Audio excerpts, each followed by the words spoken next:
خان کی ممکنہ گرفتاری، ہزاروں کارکنوں کو بلا لیا گیا۔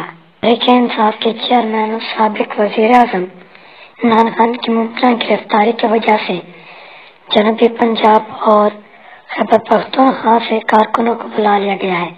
کم از کم 5000 پارٹی کارکن زبان پارک کے بہر ہر وقت موجود رہیں گے۔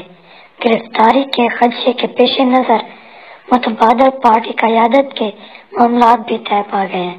عمران خان کی گرفتاری کی صورت میں شاہ محمود قریشی فیصلے کرنے میں بااختیار ہوں گے۔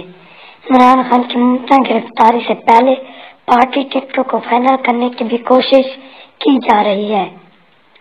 پارٹی ذرائع کے مطابق اگلے ہفتے سے انتخابی جلسے شروع کرنے کی بھی منظوری دے دی گئی ہے۔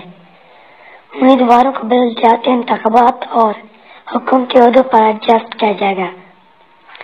مسرت شیر چیمہ کا کہنا ہے کہ پارٹی کی مفاہمتی کمیٹی امیدواروں کے درمیان مفاہمت پیدا کرے گی۔ اس کے علاوہ زبان پارک میں مزید کیمپ لگانے کا بھی فیصلہ کیا گیا ہے۔ عمران خان کی رہائش گاہ کے سامنے 2 خالی پلاٹ استعمال کیے جائیں گے۔